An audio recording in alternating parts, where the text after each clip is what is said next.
오늘도 저희 방송을 찾아주신 여러분들을 환영합니다. 오늘도 여러분들의 이야기를 듣겠습니다. 안녕하세요. 환갑을 훌쩍 넘긴 경기도에 거주하는 주부입니다.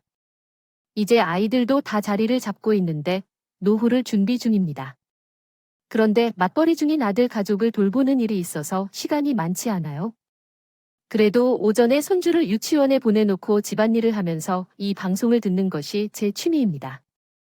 이 방송을 통해 억울하고 힘든 이야기를 많이 듣곤 합니다. 은혜를 모르는 사람들도 많아요. 그러나 저는 검은 머리 짐승은 거두지 않는다라는 말은 잘못되었다고 생각해요. 물론 세상에는 정말 기가 막히고 복장이 터지는 일도 많겠지만 덕을 베풀면 나에게 돌아오고 선을 행하면 그 선이 나에게 갑절로 돌아온다고 믿어요. 또한 악행을 저지르면 그 벌을 반드시 받을 것이라 확신해요.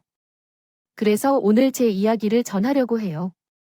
제 이야기를 듣는 분들이 아무리 억울하고 지금 당장 기가 막히는 일이 있더라도 마음을 바르게 가지고 선을 베풀면 꼭 그만큼 아니라 더 큰 복을 받을 수 있다는 메시지를 전하고 싶어요. 저는 70세를 코앞에 두고 있는데 이 고된 세상을 살아가는 게 힘들어서요. 조금이라도 힘을 내셨으면 좋겠습니다. 60대 중반에 결혼한 호호 할머니가 되었는데 그때는 아무도 그럭지 않은 연애를 한 적도 없고 소개팅을 통해 만난 남편과 6개월 만에 결혼했습니다. 대학을 졸업하고 작은 회사에서 일하다가 아버지가 소개시켜준 분이었어요. 그때는 연애하는 것보다도 아버지의 말씀을 따르는 게 중요하다고 생각했거든요. 그렇게 몇 번 만나고 결혼을 했습니다. 사실 전 그렇게 나쁘지 않았어요. 제 성격은 활발하고 화려한 반면 남편은 조용하고 진중한데 그런 모습이 오히려 멋있다고 보이더라고요. 남편은 근처 중학교에서 교사로 일을 하다가 정년 퇴임을 하셨어요. 시부모님도 소박하고 정겨운 분들이셨어요. 시댁의 형편도 그리 나쁘지 않아서 시부모님과 함께 살기 시작했지만 넉넉한 형편에 인자한 시부모님과 한눈 팔지 않는 남편 덕분에 다들 부러워하는 삶이었습니다. 제가 결혼한 후 얼마 후에 남편의 동생도 결혼을 했습니다. 무뚝뚝한 남편과는 다르게 시댁 동생은 참 활발해서 결혼 전에는 함께 식탁에 앉아서 생활하는 모습이 흐리지 않았답니다. 1시간씩 수다를 떠면서 명절에는 함께 장을 보러 가기도 했던 사람이었어요. 제가 신혼 때 부부싸움을 하면 같이 남편을 욕하고 맞장구도 쳐주는 것을 정말 드물게 살아가는 모습으로 활발하고 사교적인 성격을 지녔던 저로서는 결혼 후 묵묵히 사느라 답답했었죠. 다행히도 시동생이 있어서 결혼 생활이 비교적 수월했어요. 게다가 시동생은 키도 크고 얼굴도 잘생기며 직장도 좋아서 정말 1등 신랑 후보였어요. 우리 시동생은 우리 시부모님의 자랑이자 저희 집 내에서도 요긴한 존재였습니다. 분위기 메이커였던 그런 시동생이 결혼을 하겠다고 데려온 아가씨는 세상에나 너무나 고운 사람이었습니다. 결혼식장에서 신부를 본 사람들은 미스코리아가 아니냐고 할 정도로 늘씬하고 예뻤어요. 결혼식장에 나란히 선 두 사람은 그야말로 선남선녀였어요. 벌써 20년이 지난 지금도 시동생의 환한 얼굴로 행복해하던 모습이 또렷이 떠오릅니다. 다만 새로운 신부가 된 동서의 성격은 저와 비슷했어요. 부침성이 있었고 서글서글하지 않았으며 손님들을 고상하게 대하다가도 편안한 모습을 유지했습니다. 차려주신 밥만 먹고 자리에서 일어났어요. 제 자리에서도 편하게 말해서도 제대로 안부 인사도 하지 않았는데 그야말로 공주님처럼 도도한 사람이었네요. 그런 동서가 저는 좀 얄밉지만 늘 제 편을 들어주시는 시부모님과 또 곰살막을 깨달라고 시단생 때문에 그냥 그런 대로 넘어갔습니다. 둘째가 너처럼 밝고 사근사근하면 얼마나 좋겠어요. 사람 성격이 다 다른 거니까 내가 좀 이해해 주었으면 좋겠어. 아가, 그래도 우리는 늘 너가 고생하는 거 잘 알고 있단다. 늘 감사하다. 큰애야. 시어머니는 어떻게든 제게 용돈이나 뭔가를 더 주려고 마음을 쓰셨고 형수님께서 설거지는 두세요. 제가 할게요라고 말씀드렸습니다.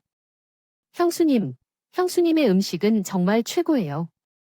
정말 형수님 밥상만 받으면 너무 많이 먹게 돼서 감사하다고 했어요. 시동생이 이렇게 자주 너스레를 떨면 그냥 넘기기만 할 수밖에요. 세월이 흘러가고 저는 큰딸을 낳았고 3년 후에는 동서도 아들을 낳았어요. 아이를 낳은 뒤에도 많은 변화가 없었어요. 실제로는 아이를 우리 집에 맡기는 경우가 많았습니다. 처음에는 생산 후 정말로 몸이 힘들어서 아파서라는 핑계로 주말에만 시동생이 아이를 데려왔지만 나중에는 거의 일주일에 하루, 이틀 빼고 조카를 우리 집에 맡겨두듯이 했습니다. 당시에 제게도 살려야겠다는 생각이 들었지만 말야, 그래도 처음에는 미안해하는 척을 했었는데 나중에는 내가 무슨 부모로 오인받느냐며 현관에서 아이만 데려다 주고 돌아설 때가 되었습니다. 아이가 5살이 되던 시절 혼자 들여보냈죠. 난 겨우 쉬지 못해 있을 뿐인데 혼자 공주처럼 아름답게 꾸며서 오고 아이만 딸랑 내려놓고 가버리면 얼마나 화가 났을지요. 부하가 나서 한 며칠 동안은 핑계를 대며 조카를 맡아주지 않은 적도 있었습니다. 하지만 오랜만에 보는 날이면 조카는 그동안 제대로 밥을 먹지 못했는지 퀭하게 올라와서 내가 차려주는 밥을 허겁지겁 먹지 않았고 목덜미와 손톱에 때가 꼬질꼬질했고 옷도 갈아입히기를 싫어했으며 머리가 떡져 있는 날도 종종 있었습니다. 아이는 죄가 없는데도 착하고 서글서글한 시동생을 닮은 조카가 그럴 때는 얼마나 안쓰럽고 불쌍해 보이는지 모르겠네요. 차라리 대체 왜 응원만 모아는 사람이냐. 아휴. 옷이 어때? 손톱은 무슨 소리야? 이렇게 시어머니가 화를 내면서 소리를 지르면 고개를 숙이고 눈치를 살피는 모습이 너무 부끄러웠어요. 어머니, 현이 앞에서 너무 무례하게 굴지 마세요. 현아, 천천히 먹어. 다 먹고 큰엄마랑 씻고 놀이터에 가서 놀다 오면 좋겠지요. 제 속이 아파서 그래요. 속이 아파서 아이는 촛불로 만들어두고 남모를 착실하게 다니는 게 맞는 건가요? 섬진강에 아이의 중량을 실지 않아. 지혜도 그렇게 보이는데 신랑은 어떻게 생각하십니까? 아이 코드, 어머니.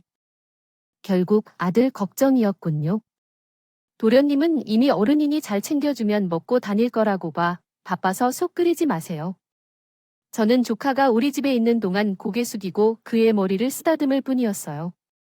어찌됐든 우리가 서로 역정을 풀었다 하더라도 할 일은 없었어요. 조카 현이가 우리 집에 있을 때 시동생은 저녁에 미안한 표정으로 찾아와 데려가기도 했지만 결국 현이가 우리와 함께 지내는 시간이 점점 늘어갔죠. 시동생도 퇴근 후 우리 집으로 와서 저녁을 먹고 아이와 함께 잠을 자고 다음 날 아침 출근을 하는 날들이 됐습니다. 많아졌고 이게 정상인 것인지 아닌 것인지 알 수 없었지만 또 그렇게 지내며 시간이 흘렀습니다. 현이는 아예 우리 집에서 지내다시피 해 내 딸이 다니던 유치원으로 입학시켜 주말에만 집에 보냈어요.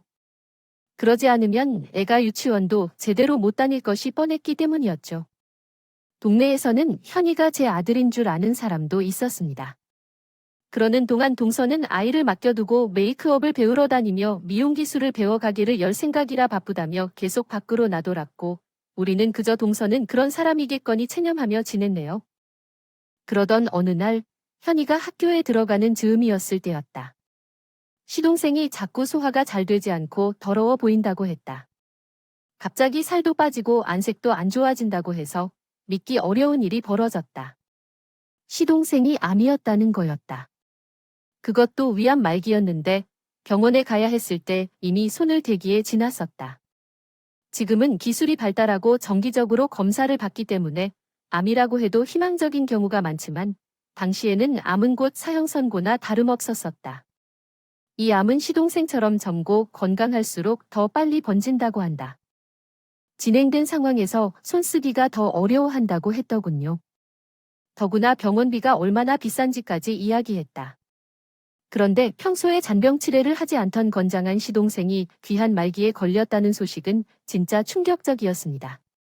시어머니는 당연히 울다가 쓰러질 지경이 되셨고 평소 감정 표현을 하지 않던 남편마저 얼굴이 창백해져서 털썩 주저앉을 정도였어요. 무엇보다 동서의 절망이 너무 깊었습니다. 급히 입원한 소식을 듣고 찾아간 병실에서 동서는 얼마나 울었는지 탈진 상태로 오히려 서방님이 간병을 하고 있었어요. 대체 누가 환자인지를 구분하는 것이 상당히 어려웠던 그 상황이었죠. 시동생의 병수발을 누가 하겠어요네. 또 제가 했습니다. 동서는 울다가 쓰러지다가 집에서 몸을 죽이고 누웠고 병수발은커녕 먼저 송장을 치는 지경이었습니다. 그 덕분에 저는 시어머니와 막 학교에 입학한 어린 딸에게 현이를 부탁하고 병원에서 숙식을 하며 시동생의 병수발을 드나드는 수밖에 없었네요. 그 2달 동안은 모든 가족에게 힘들고 어려운 시간이었고, 특히 막 초등학교에 입학한 딸아이에게 제대로 신경을 쓸 수 없었던 것이 지금 생각해도 가슴이 아파요. 엄마, 병원 잘 다녀오세요. 현이는 내가 잘 돌보고 있을게요. 숙제도 잘하고 있을게요. 걱정 마세요 라고 말하며 사촌 동생인 현이의 작은 손을 꼭 잡아주던 딸의 모습을 떠올리면 눈물이 나려고 한다. 하루하루 변화해가던 동생의 모습은 점점 초라해져서 옆에서 지켜볼 수 없을 정도로 처참해졌다. 구슬픈 귀고리와 튼튼하게 보이던 사람이 한순간에 뼈만 남은 산송장이 되었다. 고통 소리를 질러가다가 진통제를 맞고 겨우 잠이 들고 깨어날 때면 피곤한 눈에서 눈물만 줄줄 흘리는 모습을 지켜보는 것은 고통스러웠고 슬렸다. 시동생은 마지막으로 눈을 감는 그 순간까지 저에게 고마워하고 미안해하며 자신의 아들을 걱정했다.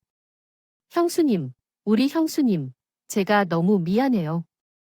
마지막까지 형수님 고생시켜서 너무 죄송해요. 그런데 형수님, 정말 죄송한데 우리 현이야, 우리 현이 좀 형수님 제발 부탁드릴게요. 우리 현이 이제 저가고 없으면 형이랑 형수님밖에 없어요. 염치 없지만 현이 좀 부탁드릴게요. 이렇게 말하며 안쓰러운 손으로 저를 붙잡았다. 목누가 울면서 나 역시 울고 마는 수밖에 없었다. 그날 시동생이 눈을 감은 걸로 정말 마지막이 될 것 같다는 연락을 받고 가족들이 모두 모였다. 시동생은 이미 전날부터 의식을 회복하지 못하고 있었지만 마지막 생명줄을 놓지 않으려고 애쓰고 있었다. 시부모님은 눈물을 참으시고 아들의 얼굴을 부드럽게 감싸며 이렇게 말씀하셨다. 너가 내 아들로 태어나줘서 정말 행복하고 고마웠다. 다음번에도 꼭 내 아들로 태어나 주길. 다음 생에는 더 행복하게 해줄 테니 문 앞에서 기다려줘.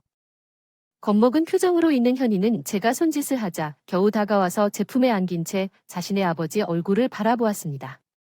그때 현이가 겨우 7살이었어요. 그런데도 아이는 의연하게 입을 열었습니다.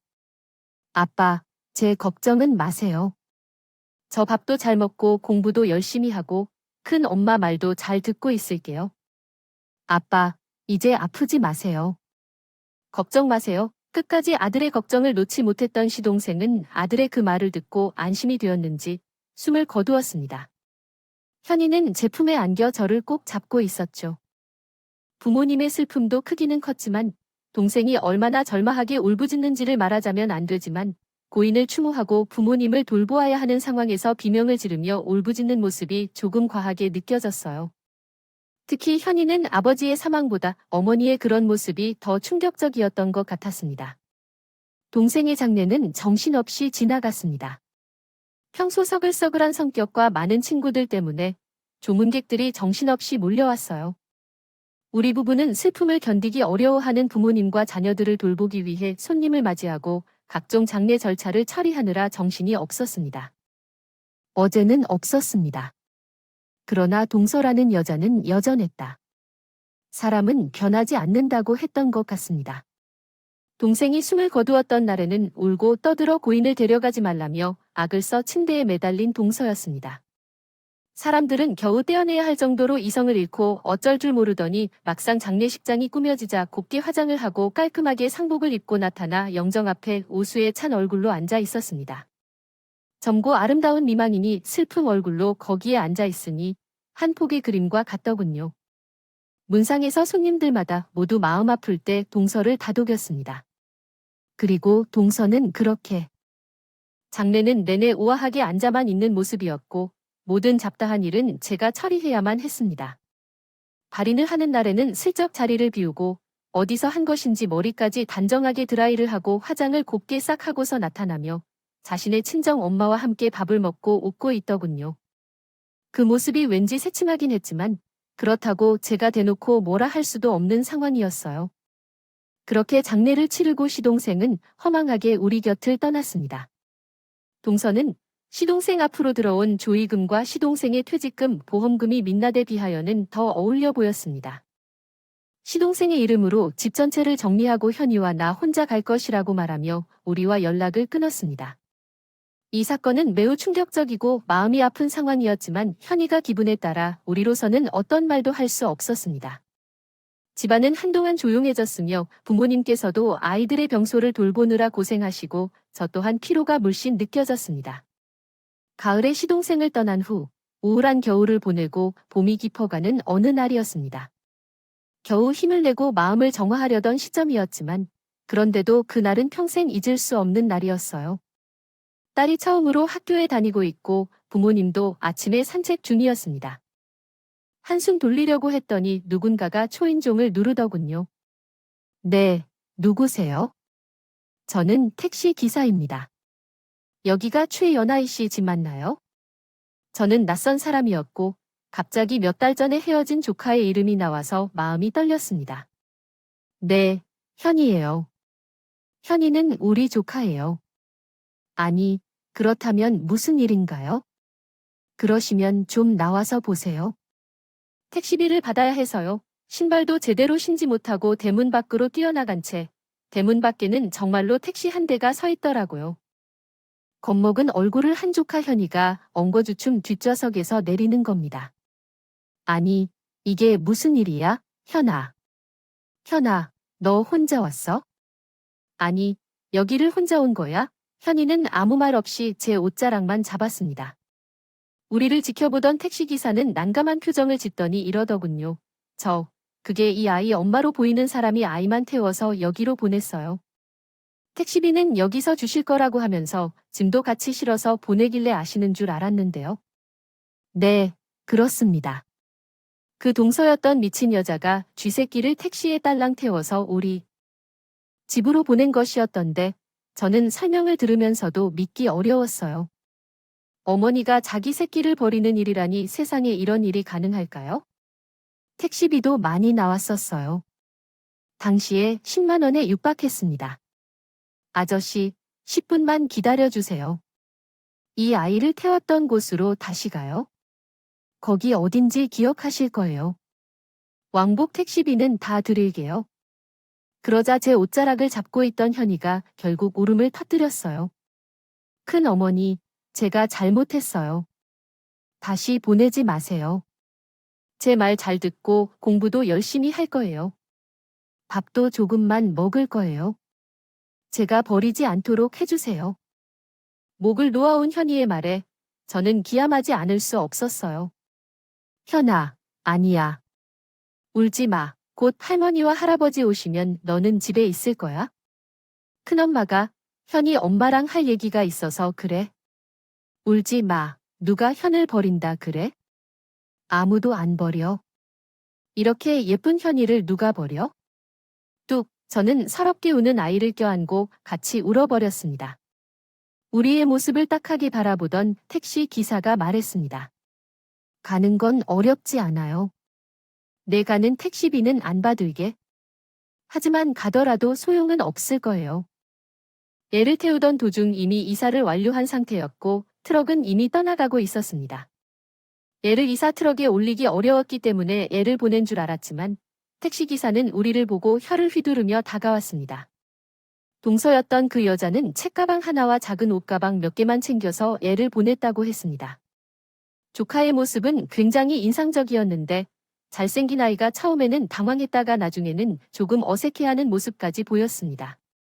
산책을 마치고 집으로 돌아온 시아버지와 시어머니에게 조카를 맡기고 택시기사가 아이를 운반한 동네로 갔습니다. 하지만 아저씨 말대로 그 여자는 이미 이사를 떠나서 없었어요. 시부모님이 시동생의 명의로 해주신 집을 홀랑 팔아먹고 잠시 머물렀던 그 낯선 동네에서 현이를 기억하는 사람은 거의 없었습니다. 동네 슈퍼 할머니만이 현이를 알고 있었죠. 얘 엄마가 없어서 맨날 여기서 빵이랑 우유를 사가면서 돈도 늦게 갖다 주고 내가 배가 고픈 걸 보니 힘이 하나도 없었고 안 그러면 외상값을 좀 갚아주고는 하더라고요. 정말 기가 막혔습니다. 그렇게 힘없이 집으로 돌아온 현이는 그새 군이 잠에 빠져있던 걸로 알고 있어요. 현이의 짐을 살피다 보니 편지가 하나 보이더군요. 그 여자가 대충 갈겨 쓴 편지였어요. 저는 그 내용을 읽다가 정말 뒤로 넘어갈 뻔했습니다. 형님, 저 현이 엄마예요. 형님은 이해하실 수 없겠지만 저는 너무 힘들어요. 저 아직 젊고 어려요. 충분히 새 출발할 수 있어요. 얘 아빠 갑자기 보낸 것도 힘들었는데 이제는 현이까지 암이래요. 저는 더 이상 감당할 수가 없어요. 새 출발하려고 합니다. 잘 부탁드릴게요. 앞날을 응원해 주세요. 미친, 저는 허공에 대고 욕을 할 수밖에 없었어요. 누군가가 응원을 바란다고 해서 인연이 정말 미친 것 같아 어떤 새로운 시작을 해야 하는 거지? 그래, 잘 먹고 잘 살아라. 여자야 아기를 버리고 잘 먹고 잘 살아라 편지지를 손에 쥔 채로 부들부들 떨리며 분노가 치솟았어. 그래서 갑자기 현이가 암이라는 말이 머리를 스쳤어. 무슨 말이야? 어린애에게 암이라고? 그래서 당장 학교에서 남편을 조퇴시키고 시부모님에게 딸을 맡기고 급히 우리나라에서 가장 큰 병원인 소아암센터로 달려갔어. 예약이 몇 달이나 미루어져 있어서 당장 의사를 만나기 어려웠지만 무슨 심정이었던 건지. 남편과 함께 접수대로 급히 갔어요. 그런데 놀랍게도 현이의 이름이 거기 있었어요. 그 전에 검진을 받은 적이 있는 병원이었죠. 우리가 사정을 이야기하자 갑자기 의사가 우리를 불러와 이렇게 말했어요. 안 그러면 처음 진료만 받고 다음 예약 때 오지 않으셔서 걱정하고 있었어요. 보호자가 전화를 받지 않거든요. 현이의 상태가 좋지 않으니 당장 입원해야 해요. 시동생마저 그렇게 되었거든요. 현이가 맞아서 정신없이 입원 수속을 마치고 나오니까 언뜻 저 멀리 환자복을 입은 한 남자가 모퉁이를 도는 모습이 꼭 병원에 입원했던 시동생 같아 보였다. 저는 번쩍 정신이 차려졌고 죽을 때까지 현이만 걱정하던 시동생의 눈물과 간절함을 나처럼 잘 아는 사람은 없을 테니까요. 내가 지키지 않으면 현이마저 이렇게 되지 않을까 하는 생각에 갑자기 힘이 솟더라. 무슨 일이 있어도 이 아이는 내가 지켜야겠다는 결심을 그날 그 병원 복도에서 내리게 되었다. 그날부터 나의 병원 생활이 다시 시작되었고 현이의 투병 생활은 쉽지 않았다. 급성 혈액암이었던데 그 망할 동소라는 여자가 처음 판정을 받고 방치하는 바람에 상태가 더 악화되어 있었습니다. 하지만 저도 남편도 저희 부모님도 우리는 모두 현이를 위해 최선을 다해왔어요. 아이는 나빠졌다가 다시 나아졌다가 반복하고 2번과 퇴원을 밥 먹듯이 했습니다. 그 사이 가세는 점점 기울어져만 갔습니다. 지금은 어떨지 모르겠지만 당시에는 소암 치료비가 굉장히 비쌌거든요. 거기에 이미 시동생의 치료비로 시부모님이 모아둔 목돈이 대부분 쓰여진 상황이어서 모아둔 돈도 없었습니다. 그나마 남아있던 재산도 그 여자가 다 가져가 버렸습니다. 시동생 명의로 시부모님이 마련해 놓은 집마저도 당시 시세로는 몇 억에 이르는 것이었지만 이미 다 팔아 없어졌기 때문입니다. 결국 시아버지가 받던 연금도 한꺼번에 정산받으시고 우리가 살던 집을 팔아 좁은 곳으로 옮겨야만 했습니다. 그리고 남편의 퇴직금 역시 중간 정산하여 병원비로 사용해야 했죠. 그럼에도 불구하고 고마운 것은 그 과정에서 큰딸이 잘 자랐다는 것입니다. 남들처럼 넉넉하게 과외를 다니거나 많이 학원에 보낸 것은 아니었지만 항상 열심히 공부하여 좋은 성적을 거뒀습니다. 틈틈이 병원을 찾아가고 동생과 노는 것도 했어요. 현이가 힘들 때는 위로를 해주기도 했죠. 너 학교 다녀오면 그 길이 튼튼하지 않은 것 같아. 밤늦게까지 공부해야 해. 숙제가 얼마나 많은지 확인해야 해. 몰라서 선생님한테 엄청 구박당할 거라고. 아, 내일 또 시험인데 정말 죽겠다. 그래도 학교 다니면서 부럽다. 나도 얼른 학교 가서 친구들이랑 공부하고 싶다. 그게 부러우면 일어나서 학교 가면 돼. 힘들다고 투정만 부리면 안 돼. 병인 줄 아나. 그리고 너 빨리 나아가야 해. 지금 내가 조금이라도 공부를 가르쳐 줄 수 있다면 좋겠어. 그러나 나중에 너는 학교 공부를 따라잡지 못할지도 모르잖아. 정말 어렵겠지? 너는 진짜 중학교에 가기 전에 미리 공부를 해두어야 해. 중학교에 가면 공부는 농담이 아니라고. 다행히 현이는 그 힘든 투병 생활 중에서도 계속해서 공부를 포기하지 않았어. 누나가 준 문제집을 풀며 조금씩 몸이 나아지고 학교에 다닐 수 있는 상황이 되면 누구보다 열심히 공부했어. 그 중간에 우리는 현이의 생모, 그 정신 상태가 이상한 여자를 찾아냈어. 비록 현이에겐 큰 어머니, 삼촌, 조부모가 있었지만 생모가 살아계신 한계에서는 암 치료에 필요한 각종 동의와 학교 문제 등 친권자의 동의가 필요한 부분이 많다. 어찌나 꽁꽁 몸을 숨겼던지 그 여자를 찾아내기 위해서는 또 돈을 쓰고 사람을 고용해야 했다. 흥신소에 꽤 많은 돈을 지불하고 겨우 찾아내었다. 친권 포기를 해달라는 서류를 만난 날, 한눈에 봐도 비싸 보이는 화려한 옷과 명품 가방으로 치장한 그 여자, 아니, 그 카페에서 우아하게 커피를 마시며 또 돈 이야기를 하더라. 그러면 제가 친권을 포기하면 된다는 거예요. 아무리 그래도 제가 친엄마에게 이렇게 막 찾아오셔가지고 갑자기 이렇게 욕을 하는 것은 너무 무리한 일이에요. 동서가 맞지 않는데 현이 엄마, 지금 어디 앞에서 예의를 지켜야지. 그러면 아이를 그렇게 택시에 태워보낸 것은 예의가 있는 일이었어요. 지금 당장 현이 치료를 받아야 해요. 그럼 치료를 할 때 제가 동의하면 되지 않겠어요? 당신은 누구이길래 나에게 친권을 내놓으라고 할 수 있어요? 미련해요. 뭐라고 그러는 거야? 동의, 그렇게 말한 뒤 다시 사라지면 우리가 어떻게 할 거야? 아이에게 관심도 안 가지고 치료에 대해 무관심한 척하면서 어디서 그렇게 욕을 해요? 됐어요. 그러면 해줄게요. 얼마 주십니까? 제가 아이를 받아주거나 아니면 포기할 것인지 결정하는 중이니까. 이 정도로 화가 나서 말이 됩니까? 제가 이미 말씀했잖아요. 제 성격이 열정적이라는 것을. 그때에는 아이를 치료하고 병원비를 지불하기 어렵다는데 미친 사람을 찾아다니면서 돈을 낭비하고 변호사를 만나서 또 돈을 써야 되니까 어떤 것도 보이지 않았어요. 제가 그냥 카페에서 그 여자를 머리채로 잡고 땅에 던졌어요. 그 여자는 어디서나 고상한 옷을 입고 하늘빛 옷을 입고 있었는데 내 손길 한 번에 콜록 쓰러졌어요. 경찰을 부를 테니 넌 고소받을 거야. 너를 콩밥으로 급양시킬 거야. 그래서요. 그래, 그 여자야. 나는 뭘 고소할 줄 알아?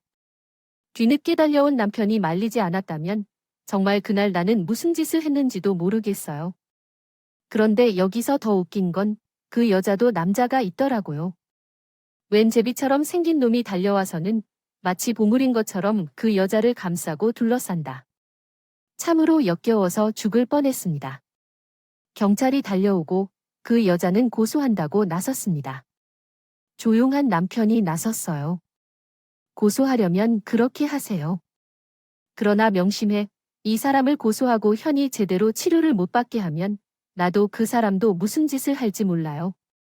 그리고 우리는 방법이 없어서 그냥 있는 줄 알고 있었는데 소송을 걸면 내가 가져간 내 동생의 재산을 모두 빼앗을 수 있어. 한번 그렇게 해볼까? 원한다면 그 여자는 예전부터 과묵한 남편을 어려워했어. 그런데 조용한 남편이 나서서 일침을 놓자 정말 자신의 재산을 빼앗길지도 모른다고 생각했나 봐. 그래서 저를 고소하지 않았죠. 그리고 순순히 현이의 친권도 넘기더군요. 그 사이에서 일말의 후회도 양심의 가책도 보이지 않았어요. 그렇게 현이를 우리 가족으로 만들고 시간은 또 흘러갔습니다. 현이는 고맙게도 잘 견디고 또 버텨주었고 중학교 입학을 앞두고 있었죠. 드디어 완치 판정을 받았어요. 그동안 수고했다고 말하는 의사의 말에 저도 현이도 그리고 우리를 지켜보던 간호사와 의사도 전부 울었습니다. 현이의 손을 잡고 나오던 병원 밖의 풍경은 어찌나 아름다웠는지요. 봄이 다가와 파릇파릇한 녹음이 돋은 나뭇잎과 수줍게 필개나리와 진달래까지 세상이 온통 밝고 환하게 핀 것 같아 너무나도 행복하고 또 행복한 날이었어요. 그렇게 시간은 흘렀습니다. 시부모님은 다행히 현이가 건강해진 모습을 보시고 차례로 세상을 떠나셨어요. 저와 남편에게 고맙다며 이제 둘째를 만날 때도 할 말이 있겠다며 두 분 다 편안하게 눈을 감으셨습니다. 이후 딸아이도 무사히 잘 자라서 기특하게 선생님이 되기 위해 사범대에 입학했다. 그리고 현이는 정말 대단하게 잘 자라서 병이 나은 뒤 열심히 공부했고 학교에서 전학 1등을 한 번도 놓치지 않았다. 결국 서울에서 가장 좋은 대학 의대에 입학했는데도 등록금 걱정까지 하는 착한 아이로 성장했다. 삼촌, 큰엄마에게 정말 미안한데 의대에 가고 싶다는 생각이 들었어요. 등록금이 매우 비싸다고요. 그러나 꼭 가고 싶어서 나중에 갚겠습니다. 허락해 주시면 안 될까요? 허락한다는 건 무슨 말이에요? 네가 가고 싶으면 가는 거지. 남들은 가고 싶어도 가지 못하는 경우도 있어? 누가 그런 걱정을 너한테 하라고 해? 큰엄마가 왜 마음이 아플 일을 해야 돼? 응, 제 잘못 때문에 상황이 안 좋아진 걸 엄마도 알아요. 미안해요. 제가 의사가 되어서 아빠를 아프게 하는 사람이 아니라 고쳐주는 사람이 되고 싶어요. 그래요. 너무 멋진 생각이야. 너는 걱정 말고 열심히 공부해. 괜찮아요. 우리 딸도 공부를 시작했어요. 그런 걱정은 하지 말고 공부하세요. 등록금 정도는 언니가 과외를 한다면 금방 벌어요. 벌써 의대 가기라도 했니? 너 이러면서 의대 떨어지기만 해봐 생각만 해도 창피하다. 들어가서 공부하세요. 현이는 매우 훌륭한 성적으로 의대에 갔어요. 걱정과는 달리 학교에서도 성적이 우수하게 유지돼서 근근히 장학금도 받으며 졸업했어요. 그 사이에 저도 동네 마트나 반찬 가게에서 일하면서 돈을 벌었습니다. 남편의 월급은 많지 않았지만 아이들도 잘 자랐고 자기의 일에 열심히 착실히 하며 우리도 풍족하지는 않았지만 남들처럼 결과적으로 고쳐서 풍요로운 것은 아니었다고 해도 손 벌리지 않은 삶이 그대로 잘 살아온다고 생각합니다. 그러나 남편이 퇴직하고 나서 걱정이 더 많아졌어요. 미리 정산받은 연금을 모두 사용했기 때문에 받는 연금 액수가 매우 적어졌거든요. 앞으로 두 노인이 어떻게 살아야 하는지 고민스러웠던 것이 사실입니다.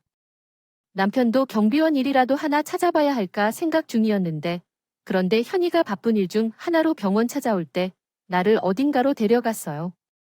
병원을 개업할 거예요. 좋은 병원 자리를 알아봐 주세요. 아, 그거야 내가 더 잘 알겠지. 내 같은 늙은이가 봐서 뭘 알겠어 하면서 서로 이견을 나누는 중에 현이가 찾아왔습니다. 그래도 큰엄마께서 봐주셨으면 좋겠어요. 나간 김에 맛있는 것도 조금 먹고 오시고요.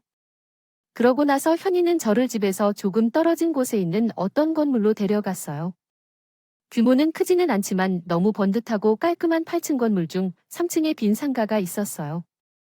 현이가 문을 열어 보이고 병원이야 라고 했어요. 상가는 넓고 깨끗했고 대로변에 위치해 있어서 신도시여서 주변 사람들도 많이 보였어요. 너무 좋다, 연희야. 이제 병원 원장님이 되는 거야? 네, 원장님이기도 하지만 이제 건물주 아들도 될 거예요. 응, 뭐 그게 무슨 소리야. 이 건물은 큰엄마랑 3,000명의 사람들과 계약할 거예요. 저희가 그 건물을 세듯이 했으니 월세는 좀 싸게 해주세요. 아니야, 그게 무슨 소리니? 이 건물을 우리 명의로 한다는 게 무슨 얘기야? 우리가 무슨 돈이 있다고? 제가 얼마 전에 큰엄마 도장이랑 신분증을 빌려갔잖아요. 그때 계약했어요. 돈은 제가 다 냈어요. 등기도 어제 다 마쳤고요. 삼촌께는 그때 말씀드렸어요. 근데 큰엄마에게는 제가 직접 말씀드리고 싶어서 이렇게 모셔온 거예요. 저는 왈칵 눈물이 차올랐습니다. 이 건물을 마련하기 위해 얼마나 힘들었는지요. 아이는 이전에 얼마나 많은 부담을 안고 살아왔을까요? 이런 생각이 들어서 오히려 미안한 마음이 드네요. 당신도 돈이 있어서 어디까지 고생했는지 이 말을 하느라 얼마나 어렵겠어요. 안 된다. 나는 받을 수 없어.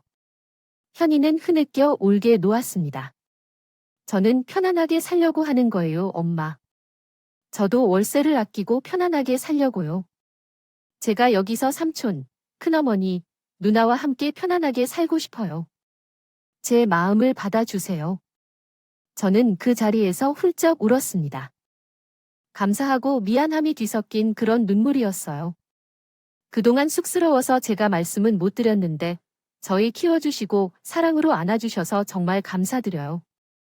제가 어렸을 때부터 생각나는 사람은 엄마밖에 없어요. 이제부터 그냥 엄마라고 부를게요. 그래도 괜찮으세요, 엄마? 그럼 괜찮다고 말하고 나는 이미 내가 내 아들이라고 생각하고 있어. 고맙다. 고마워, 현아. 그렇게 한바탕을 울고 웃고 현이는 잠깐 부동산을 다녀올 일이 있다고 나갔습니다. 같이 가자고 했지만 저는 건물을 더 둘러보고 싶어서 여기서 기다릴 테니 다녀와 오라고 했죠. 1층에는 작은 식당과 커피숍이 있고 2층에는 미용실도 있는 건물이 보면 볼수록 멋있고 좋았습니다. 위층에는 살림집들이 있어서 세를 내주고 맨 꼭대기층에는 우리 부부가 살 집도 마련되어 있었어요. 그렇게 하나하나 천천히 건물을 둘러보는데 계단참에서 어떤 노인이 부지런하게 계단을 청소하는 것이 보이더군요. 이 건물에 청소를 하는 사람인 줄 알았거든요. 지나치려는데 그 청소 아주머니의 청소는 어설프게 느껴졌습니다. 구석까지 깨끗하게 닦지도 않고 벌레로 대충 훑어가는 것이 보였어요. 아무리 청소를 하는 사람이라고 해도 너무 전문적이지 않아서 불편했습니다. 기회가 되면 청소하는 사람을 야무진 사람으로 바꿔야겠다고 생각하며 그 옆을 무심히 지나치려는데 청소하던 아주머니가 고개를 들어 나를 보던 일에 헉 하고 놀라는 것이 아니겠어요. 무슨 일인가 싶어져도 고개를 돌려서 그 아주머니와 눈이 마주친 순간 저는 그 자리의 풀 속에 주저앉고 말았습니다. 이 무슨 운명의 장난인 걸까요? 엉성하게 청소를 하고 있던 그 아주머니는 그 여자 남편이 죽자마자 재산을 챙겨 달아나서 병든 아들마저 버린 그 여자였습니다.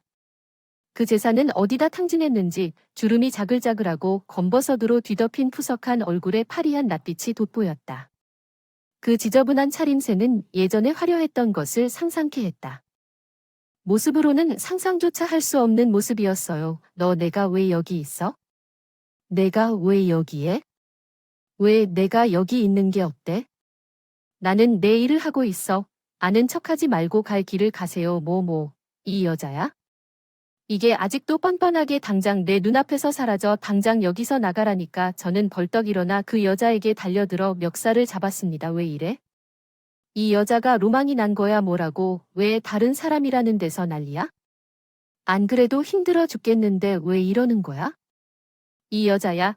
꼴 좋다 쥐새끼 버리고 가서는 결국 이렇게 살아. 아이고 꼴 좋다 그렇게 돈도 나눴는데 왜 이러고 사니 뭐 할 말이다. 할머니가 죽고 싶다고 말했어요. 그 여자는 제 손을 잡고 제게 어림짐작하지 못한 힘으로 떨어뜨렸어요. 눈앞이 번쩍했다가 나는 바닥에 넘어져 있었어요. 너야말로 꺼져. 남이 사. 무슨 짓을 하든 왜 내가 일하는 곳으로 찾아와서 끈질기게 쫓아다니는 거야? 지금 뭐 하는 거야? 그때 등 뒤에서 현이의 목소리가 들렸어요. 현이가 급히 뛰어와서 쟤를 받쳐주며 말했어요. 엄마, 괜찮아요. 아이고, 현아, 어떻게? 제가 손을 덜덜 떨면서 말했어요. 그 여자는 현이란 이름을 듣자마자 안색이 변했어요. 뭐야? 현아, 현이야.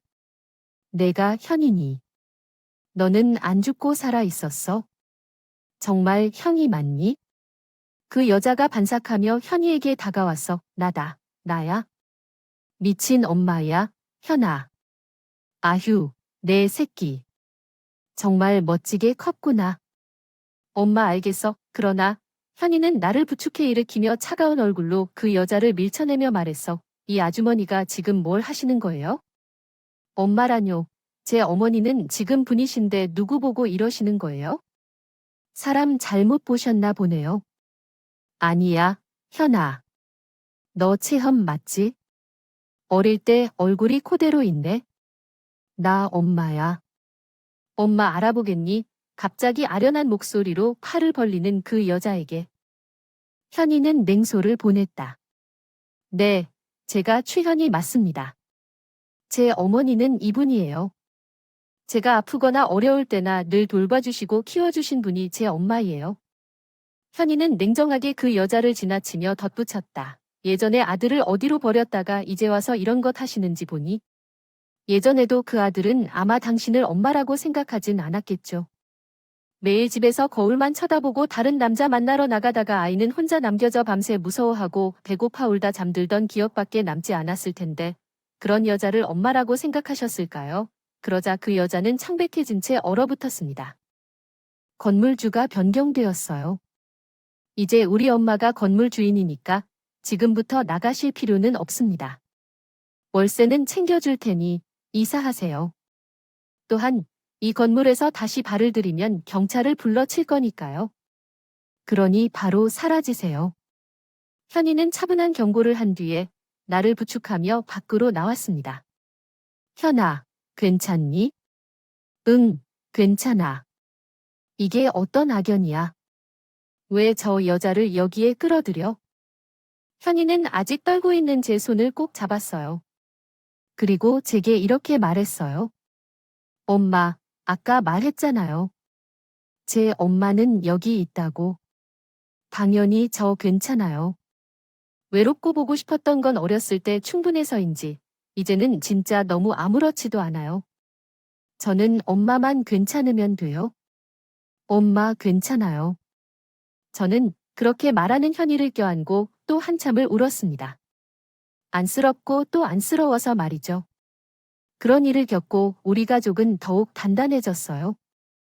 우리 부부는 꼭대기층으로 이사를 왔고 현이는 3층의 병원을 개업했어요. 그의 현이는 사귀던 동갑내기 의대 동기와 결혼도 했습니다. 지금 그 병원은 부부이사가 운영하는 아주 깨끗하고 친절한 곳으로 소문이 나 계속해서 환자들이 1시간 넘게 기다려야 할 정도로 잘 되고 있습니다. 1층에는 사위가 운영하는 약국도 있습니다. 현이의 소개로 만났던 딸아이와 사위는 사비가 많이 다닌 끝에 결혼을 해서 아주 잘 살고 있습니다. 우리 부부는 덕분에 현이 부부의 자녀들과 딸아이 부부의 자녀들을 돌보는 졸지에 아이 돌보미가 되었어요. 아침마다 아이들과 함께 산책도 하고 건물 여기저기도 청소하고 닦고 때로는 현이 부부의 병원을 SK 품프 1층에 있는 약국에 가서 비타민 음료를 구입하기도 해요.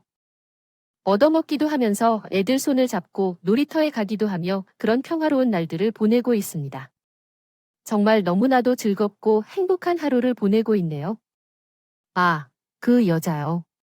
몇 번 건물을 얼씬거리긴 했지만 우리가 쫓아내고 경찰을 불렀더니 이제 다시는 보이지 않네요. 다 자기 자업자들일 거라 생각하니 동정심도 들지 않습니다. 살면서 힘들고 포기하고 싶었던 적도 많았지만 저는 늘 믿었답니다. 나쁜 일을 하는 사람의 끝은 언제나 비참하고 좋은 일을 하면 다 복을 받을 것이라고요. 저 역시 한때는 생기를 걱정해야 할 정도로 힘든 날 일도 많았지만 이제는 모든 사람들이 부러워하는 행복한 노후를 보내고 있습니다. 그러니 당장 힘들고 어려운 일이 닥치더라도 이것이 나중에 큰 걸음이 될 것이라는 희망을 버리지 말고 계속 선한 방향으로 인생을 살아가셨으면 좋겠습니다. 이 시대를 살아가는 모든 분들을 항상 응원하겠습니다. 감사합니다. 오늘의 사연에 여러분의 소중한 댓글을 기다리면서 구독과 좋아요 그리고 공유는 물론 알람 설정도 부탁드립니다. 그럼 오늘도 함께 읽어주셔서 감사합니다.